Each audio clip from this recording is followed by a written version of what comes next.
Hello, this presentation is a detailed look into Hinduism, presented by me, Muhammad Iqbal. In this presentation, I'll be going over the religion of Hinduism. I'll provide many aspects of this religion, such as their religious traditions, what their beliefs are, what they practice within the religion, how the society is formed around the religion, the background and history of Hinduism, modern-day Hinduism, and I'll briefly go over other deities and their holy place to worship known as the temple. First of all, what is Hinduism? As much as Hinduism is a religion, it is also a way of life, religiously known as Dharma. It is known as one of the world's oldest religions to ever be known, as well as its holy scriptures, the Vedas. This religion started its roots in India and is now the controlling religion in that region. It is a polytheistic religion with no one god as it has many, but the three most important ones in the religion consist of Brahma, Vishnu, and Shiva. Let's go over the beliefs of this religion. The beliefs of the Hinduism religion consist of the Purusarthas. The Purusarthas are the four goals of the Hinduism religion. They consist of Dharma, Artha, Kama, and Moksha. Dharma is the right way to live, to fulfill duties, rights, laws, and to live with the right virtues. Artha is to have a meaning or goal in life. It's implemented to make one feel dedicated in life. The last two are Kama and Moksha. Kama means desire, as in sex or pleasure, and Moksha means to become free. In Hinduism, the idea of reincarnation is applied, and Moksha is the goal of ending that cycle of rebirthment. And it is the act of becoming free. These four goals, Dharma, Artha, Kama, and Moksha, are what make up the Purusarthas, which are known to the Hindus as objectives they must obtain in life.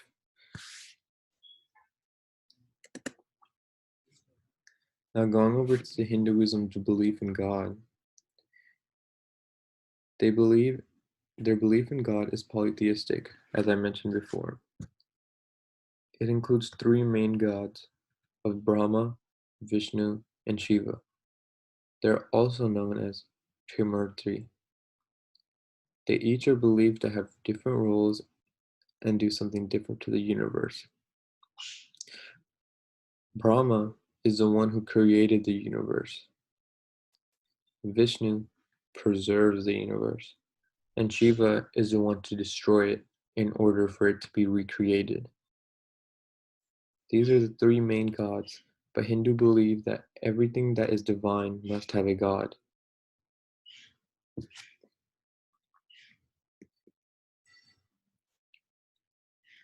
In this picture, it shows the three gods: Brahma, the one with the three heads, Vishnu in the middle, and Shiva, the destroyer, on the right.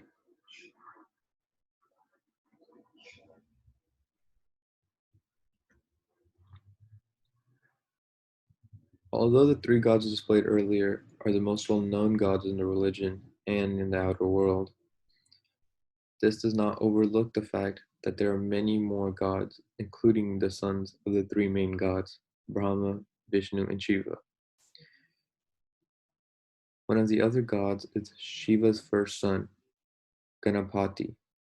He is a remover of obstacles and in the modern day can be seen hanging from people's cars. He is very praised within the religion.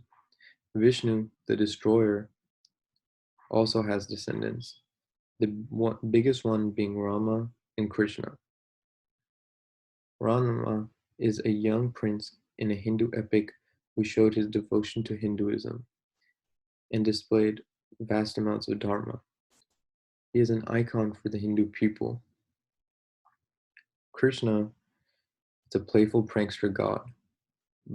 But he declares that whenever the act of Dharma ends in the world, he will descend to earth and sustain Hinduistic beliefs. These are just only a few gods. There are many other gods, but too many to name. The Hinduism religion alone is said to have more than 33 million gods. These are the pictures of the three gods that I have just explained. The slide displays pictures of Krishna in the top left corner, Rama in the top right, and Ganapati in the bottom right.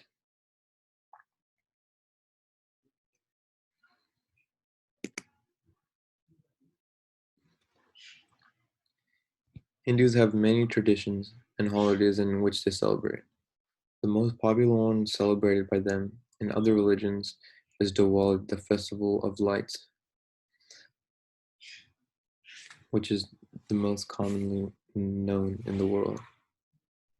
There are other ones which have more religious meanings, one of them being Navratri. On this special occasion, which lasts for 10 nights, the Hindus celebrate the honor the god for of the goddess Durga, who is the god of power and purity. Another one of these is Mahashivratri, and it is to honor the Lord Shiva, who I mentioned is the one believed to destroy the universe. Krishna is another beloved god and is honored by the festival which celebrates his birth. Ganasa Chutri is the one which celebrates the son of one of the three major gods, Shiva the destroyer. These traditions are beloved to the Hindu people as it shows a sign of love and respect for their gods. It shows dedication to the Hinduism religion. Now going over to the practices of the Hinduism people. Hinduism is a religion of many practices which consist of things such as rituals, bhakti, and festivals, as I previously mentioned. Although it is not required and it is at the hand of all individual Hindus, many Hindus take place in rituals from home. They involve themselves in doing such things as reciting scripts, performing meditation, and worshipping in-home shrines after their afternoon bathe. Another practice in Hinduism is samskara, or in layman's terms, the rites of passage. In these practices, major life terms are celebrated, including pregnancy, throwing a baby shower, birthing the child, naming the child, the baby's first outing, admission into school, first shave, graduation, wedding, fasting, and cremation.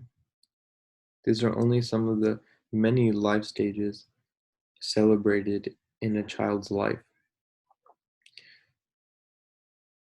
Another practice is bhakti.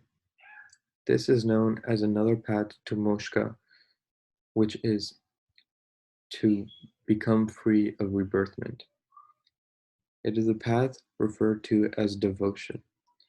One must obtain moksha through different paths, and this is the path of devotion. It is the path to fully devote yourself and is practiced by private prayers, reciting mantras, and has many more ways to show devotion to the Hinduism religion.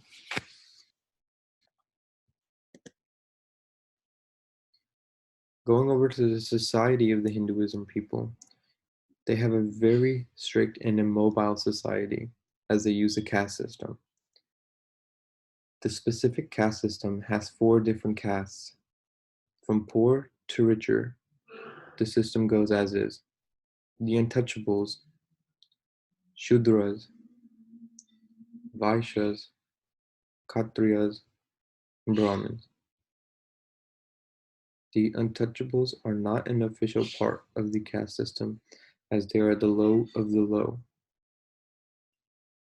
They consist of street cleaners and are the lowest you can go in the system while still not being on the system.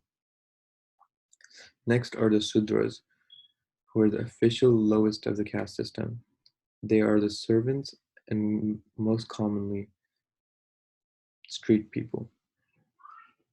The next higher up are the Vaishyas, who are the landowners and the wealthy merchants.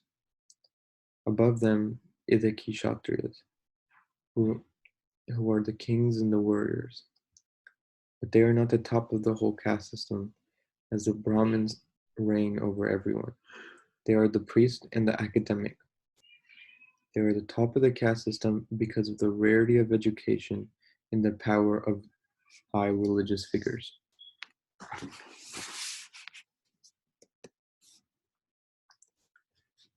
Going over to the history of Hinduism, religion, it is one of people and background. Hinduism is a mix of beliefs from the Indo-Aryan people and the indigenous people of the Indus Valley. It all started around 1500 BC when the Indo-Aryan people migrated to the Indus Valley and merged beliefs with the natives of that land. Hinduism made its mark in India and was virtually a Hindu state. Although they did not rule the entire time because the British did invade India between 1757 through 1957. They were planning to convert everyone to Christianity. Although at the end of the British reign, Mahatma Gandhi started a revolution which gave Hindus back the power of India and split off a tiny piece of land now commonly known as Pakistan, which the Muslims had declared. And soon after, Hindus had begun departing for the Western land, spreading their ideas and starting new lives.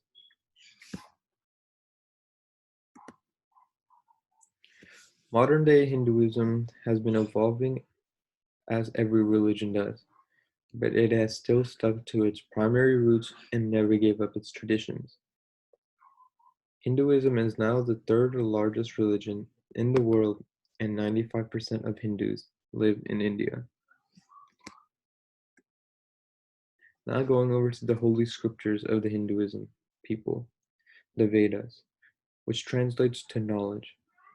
It is a large body of religious texts originating in ancient India. The texts constitute the oldest layer of Sanskrit literature and the oldest scriptures of Hinduism. Hindus consider the Vedas to be apaursaya, which means not of a man, and authorless, meaning no one has wrote the Vedas. There are four different types of Vedas: the Rig Veda, Samaveda, Yajurveda, and Atharvaveda. The Rig Veda is the most important and oldest according to scholars. It is divided into 10 books called the Mandalas and has 1,028 hymns in praise of different deities. These include Indra, Agni, Vishnu, Radura, Varuna, and other early Vedic gods. The next one is the Yajur Veda, a priestly handbook for use in the performance of yajnas, the act of sacrifices. It is divided into two sections, the earlier, black, and the more recent one, white. The Samaveda consists of chants and melodies to be sung during worship and performance of yajna, which again is the act of sacrifices. The Atharvaveda contains hymns, mantras, and incantations, largely outside of the scope of yajna. Next is the Hindu calendar, also called Panchanga. It is an ancient time reckoning system used, among for other things, determining the dates of Hindu festivals. It is the lunar solar calendar with many regional variations. Since it is lunar solar, and since 12 months does not equal up to 365 days a year, an extra month is added called Adhik Mas. The Hindu calendar also tracks various other astronomical time spans, one being Naksharta, also known as lunar mansions. This is derived from Hindu astrology. The next one is yoga. Yogas are portions of the combined longitudes of the sun and the moon. Each yoga is associated with certain human qualities, deities, or other mythological figures, and each solar day is associated with the yoga reached at sunrise. The last one is Karana. A Karana encompasses half a lunar day. As with yogas, each Karana is associated with certain qualities, and each solar day is associated with the Karana that is active at sunset. Next are the temples. Temples are the place of worship for the Hindu people, and in modern times, temples are virtually everywhere. A temple, or religiously known as a mandir, is a building usually in the shape of a circle or a square. These architectural buildings are mostly in the shapes due to the Vedic traditions that have been around for many, many centuries. In these temples or mandirs, a Hindu worships inside the temple, usually individually, and offers sacrifices or gifts to the deities. These gifts usually consist of items such as water, fruit, and or flowers. These gifts are usually sold on the outside of the mandir by merchants. The temple is a place for a Hindu believer to come and praise their favorite god. That's why these worships are usually done individually, as every Hindu may have a different god to which they praise.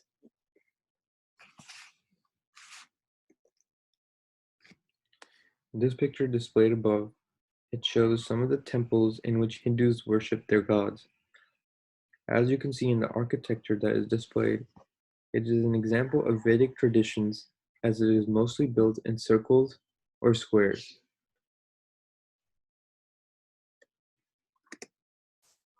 In this presentation, we went over the Hinduism religion in vast detail, going over aspects such as traditions, beliefs, practices, society, history, temples, gods, the Vedas, modern-day Hinduism, and even the Hindu calendar. I hope you learned a lot from this presentation and enjoyed listening. Thank you so much for a great semi-year and stay safe indoors.